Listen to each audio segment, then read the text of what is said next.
What's up, YouTube? What's happening? It's Win-Win. Coming back to you again with another deck profile.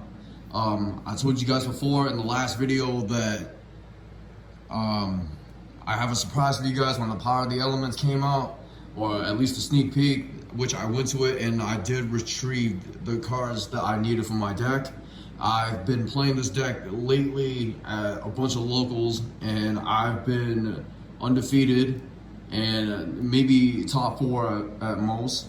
So again, I'm really tired. I work night shift, so I'm just gonna go over the deck profile really quickly. I'm not gonna do much explaining because I'm pretty sure there's a lot of videos out there. Shouts to everybody that it gives you the explanation of the cards. I'll explain to you my tech choices though, but let's get on with it. First and foremost, the card that makes the deck competitive. Martha or Melfa. This card alone, in my opinion, makes the deck playable, because a long time ago back then, you had to wait for your opponent to move something out of the graveyard in order for the cards to literally do something. Now with Martha, Melfa, you actually have an opening and a first turn play, you know. Yeah, you have to play 3 of her no matter what. There's no cutting it short. Next, I call this Martha's sister, Ellis. I'm not gonna say too much about her. I'm pretty sure you guys know what she does. Next, Stella. Really just a basic setup. Sophia. I run Sophia at 2. And Irene at 1, because I feel like any more than that was pretty cloggy. In my opinion, Irene's not really that great. You just use her as a name most likely. And I mean, once in a while her effect does come into clutch, where you draw into like 2 Stellas or 2 Ellas, 2 Stellas. One time I even drew into 2 Sophias at one point, and Irene just lets me recycle them. So really, that is my lineup. I'm pretty sure everybody could agree with me on that part. Next, the hand traps that I played. These cards were, in my opinion, the MVP of the entire deck. I play Dimensional Shifter. There's a lot of graveyard reliant decks. This card literally wins games by itself. Every single time I activate, I resolve this card against Brandon Despia or any graveyard based. There was one guy that had the full tier element deck, and he passed turn, and then after that, I won the game because of this card. Literally, it's too good of a card not to play an Exosister. In my opinion, the deck doesn't really care about banishing much neither, so you don't have to worry about that. Yeah. Next, 3 Ash Blossoms. I feel like it's the staple. You have to play Ash no matter what. Run it at 3. Next, my personal tech choice. I chose to play 2 DD Crows. DD Crows, you can activate DD Crow and resolve Martha's effect. Oh man, I gotta start saying Martha. I gotta start saying Martha instead of Melfa, man. But yeah. So as I was saying, you can activate DD Crow and resolve Martha's effect. You can banish 1 card from the graveyard, activate his effect in order to do some shenanigans too. And on top of that, it's really good against, like, again, Despia, Brand Despia, tier elements when it comes in. When the deck comes out officially. Splight, there's a couple goofy plays that you can interrupt the Splight. I don't know, DD Crows, in my opinion, is just a good card for next meta and probably this meta. So next, another thing is too, this is my personal tech choice. My locals played a lot of Rogue deck. So my personal tech choice was Ghost Ogre. There was a lot of Flaunderies at the locals. There was a lot of Rogue decks in general. A lot of Eldritch as well too. So you know, Ghost Ogre really put in work. I was surprised. At first, I didn't want to play this card at all. I did not want to play this card at all. But then something clicked to me, and then I realized like this card's actually pretty good. And another thing is too, this card's actually good against the Splight matchup in the next format as well too. So for now I am gonna keep it in, but until the future I might make some changes. I'm not too sure. Next, I play one Effect Veiler. There's a reason why I play this one Effect Veiler. It comes in handy whenever it needs it. I feel like Effect Veiler is okay this format compared to Impervious. But other than that, I mean, there's a reason why I ran a different set of diversity of hand traps, which I will show you in a bit. But for now, one Effect Veiler, I mean, it comes through, and sometimes, you know, sometimes it's just there. So, whatever. So, I like it, though. Next, Exosister's packs. Pretty much the Rhoda of the deck. You can pretty much search any Exosister's card that you need. You know, you run it at 3 no matter what. And the beauty about this card too is actually a quick play. So you can actually chain it with like some of your effects as well, or some of the opponent's effects or anything like that, which is awesome. Next, my personal call, I play Armit. Well, one Armit. I feel like 2 was a little cloggy. 3's a little overkill. And sometimes when you have 2, you don't really need the second one when you always resolve it. Every single time I play the deck, I've only resolved one Armit no matter what. So that's why I put it at 1, and it was working perfectly fine for me ever since. It was working beautifully. So again, that's just my personal opinion, just playing 1. If you guys play 2, feel free. You know, your deck, whatever makes you happy. Next, consistency of the deck, and also to make bad hands good, Pot of Prosperity. At first, I wasn't gonna play this because it got in the way of Sophia's effect to draw. But then there's many times where you don't see Sophia, and there's many times where this card made bad hands good. So I personally play 3. So yeah. Next, Call by the Grave. You know, this card is literally a DD Crow, a lesser version of DD Crow. The reason why it's a lesser version of DD Crow because DD Crow can banish any cards. This card can only banish monsters, but it still is a busted card, especially with Melfa in the field as well too. And I'll probably never cut this card. Next, my last personal tech choice of the deck, Crossout Designator. There's a reason why I play a diversity of hand traps, as you can see. There's so many times where they knew what I was playing. They would Ash Blossom, my Martha, Melfa, and then I would activate Crossout Designator, and they would be shook. They were surprised that I even main decked this card. It stops my opponent from stopping me from going off. Especially during the tier element matchup with that one guy from local. Shouts to him for actually getting the deck too. Brand Despia.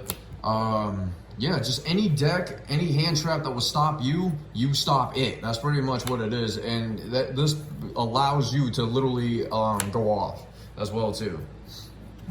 All right, next I got the trap lineup. I got 2 Vadas and probably 2 Returna, the new card. Yeah, I only play 2 of each. I feel like at first I was testing 3 Vadas, but 3 was actually a little cloggy because I only played 2 Sophias and one of the other ones. Hold on, give me 1 second.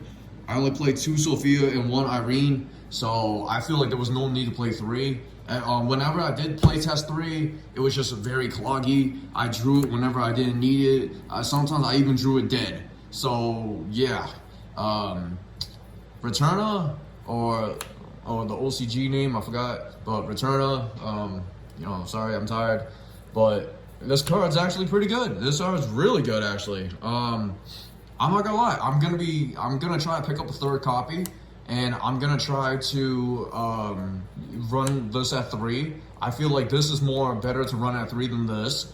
That's just my opinion. But other than that, yeah. But so far the ratio with 2 and 2, it's a perfect ratio. Next, I play 3 Infinite Impervious. It's a better effect veiler. It cannot be stopped by Call by the Grave. You know, again, I also run Cross Out Designator as well too. So this definitely plays a huge factor as well too. Just in case someone wants to negate some of my effects, that's cool. All right, that's pretty much the main deck. Next, I'm gonna go with the extra deck. Again, I'm not gonna do much explaining except the tech choices that I'm gonna choose. Next, first, Magnifica. Actually, wait, I'm sorry. First, 2 Magnificas. I can't say anything else, but this card's busted. It's a clog at 3, but it's perfect at 2. Yeah, you just play 2, pretty much. Next, I play 3 Michaelis. I feel like she is the best target to go into your plays because the fact that she can banish cards and everything else. And also another thing is too, she can also add a Exosister's spell a trap to your hand, Pax, or Vadis or Eterna. Yeah, I personally play 3 because it's too good. It's too good of a card. Next, I play her. Pretty much she's like the graveyard lockdown of the deck. You know, she actually is really good against any other matchup that revolves around graveyard. Yeah, it's no more than that.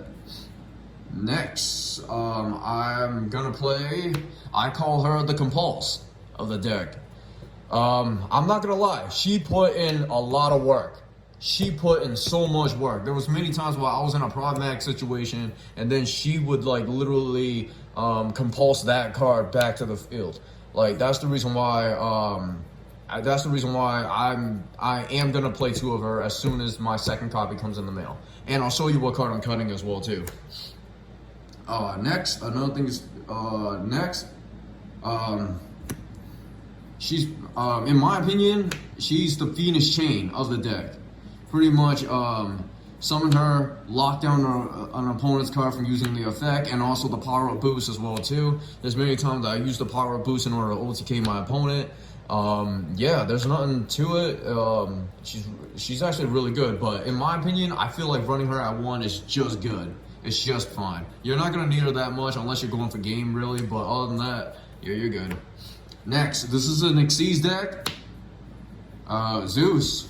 Yes, there's many times I went into this guy to nuke the board, and then after that, just punch for game. This is such a busted card. Play it. Next, this is my personal tech choice. This is my personal tech choice. A lot of people forgot about this card, but I didn't. But I play Evil Sworn Title Knight. Yes, there's so many times where I went against a matchup where they would overpower me and whatever, and I would have a play in my hand, and then I'll summon this guy and just nuke the board. Seriously, there's so many times that the people forgot about this card. They would say, "Hey, bro, what does that do?" You know, and I would tell them. They're like, "Whoa, okay." And as you can see, a very similarity with my extra deck is that majority of my extra deck is light. I will go into that when I get into my side deck as well too. So, but Titan Knight, he's actually like a hidden gem to nuke the board. He's pretty much like a mini Zeus. But except you can make this guy a lot more easier with the Exosister deck. But that's just my personal tech choice. I like him. I'm probably never gonna cut him unless I need to. But other than that, yeah. Next, the card I'm playing, number 41. Yes, I played one of them. I thought I really needed for the matchup, but apparently I didn't. So this is the card that I'm gonna be cutting for. This is the card that I'm going to be cutting for her. The second copy of her. There's so many times where I could have used 2 copies in order to get rid of problematic cards or anything like that. In the entire events that I played with, I never went into this card once. Never. I never went into this card once. I never needed to.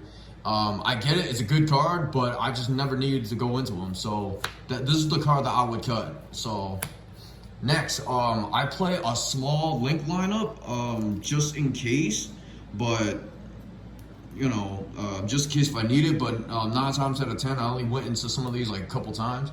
So next, Lena, the light charmer. You know, I can't. The deck's all light. Why not? I played her. Celine, the Queen Master Magician. She's busted. Like again, it's a light deck. Why not? And because I play her, I also play the one access code talker. There's many times I went into him. I won games. He's just a busted card overall. But yeah. But overall though, I am very happy with this deck. Next, side deck. I'm gonna go over it real fast. I play Dimensional Barrier. Nothing much to say about this card. It's just busted. It wins games depending on your matchup. Next, 2 goes in match. The reason why majority of my extra deck cards are light is because it goes in match. There's so many times where I would play around goes in match because of my extra deck, and then after that, then my opponent is just stuck with like nothing to do really. So yeah, this card is just overall busted in the deck. I might even put this card at 3. I'll be completely honest with you. This card with Exosister is literally busted. It's pretty much like this deck is pretty much like an anti-meta if you think about it. Next, I play 3 Dark Ruler No More. It's a really good card. When this card resolves, I literally get to wipe out my opponent's board. It's busted. My opponent can't respond to it. It's really good. It's actually really good against a Splight matchup whenever the next format comes. Next, I play 3 Lightning Storms against Rogue deck, against Sword Soul, against any Eldritch. Yeah. 2 Nibiru's. I will side this in against Sword Soul, or I would side this in if I know that someone's gonna you know, side Nibiru against me for my crossout designator. It's actually a really good card. I resolved this card a couple times, and then after that, it would just go bonkers. Majority of my side deck is for Sword Soul right now because they actually have a really strong matchup against my deck because they don't really use the graveyard that much. So that's what majority of my side deck is for.